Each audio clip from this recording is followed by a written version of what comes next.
Today, I'm proud to join my colleagues, in particular Council Member Crowley, to announce the PATH legislation. That's Protection Against Ticket Harassment. This bill will prevent excessive ticketing by the Department of Sanitation in two ways.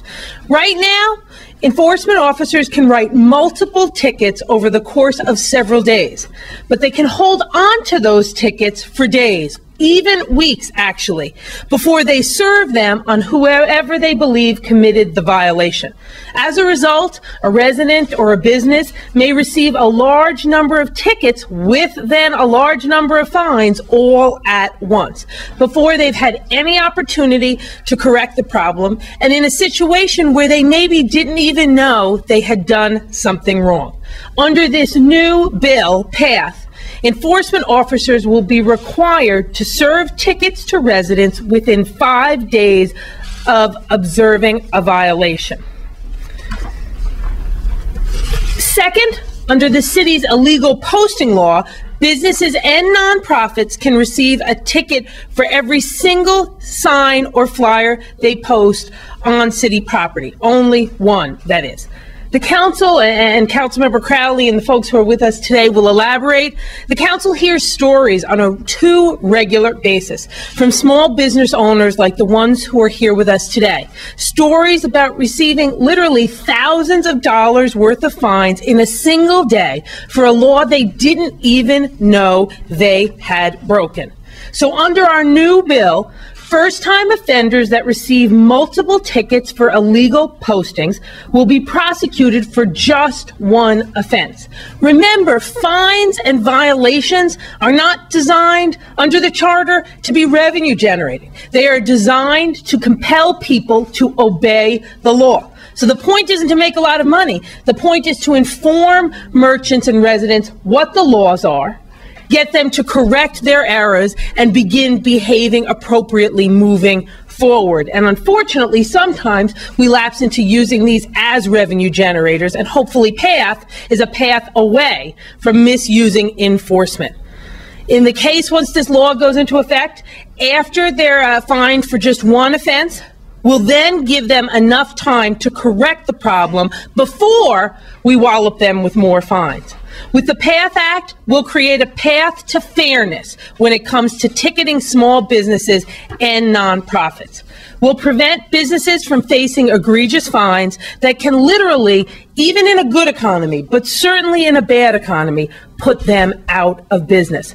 I want to thank the small business people who've taken the time to come, but also to share their stories with us, and just note that this effort today, the PATH legislation, which was created by Councilmember Crowley and Councilmember James, is part of our ongoing effort, part of our Open for Business effort, to make sure that the 220,000 small businesses that were there when the recession began are there when we come out of the recession. So thank you all for being here, and let me call on first Councilmember Liz Crowley.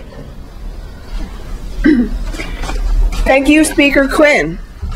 Too often we witness the middle class being unfairly punished just so the city can make a quick buck.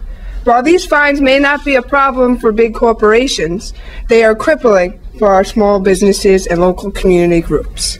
Under the PATH Act, we will protect small businesses and nonprofit organizations against ticket hoarding by the Department of Sanitation. We are holding the city accountable for how it enforces its authority. I've heard countless testimonies from small business owners who have been blindsided at once by numerous tickets for the same fine. We have Maspeth examples today. I represent Maspeth Queens, and we have 3 representatives of nonprofit groups here in my community to testify on how they were fined excessively by the Department of Sanitation, unjustly, for posting flyers to advertise a street fair. The Kiwanis Club, the Chamber of Commerce, the Lions Club, they raised approximately $16,000 at their street fair. But however, the Department of Sanitation fined over $9,000 excessively for flyers that were posted on street poles. Each fine was worth only about $75.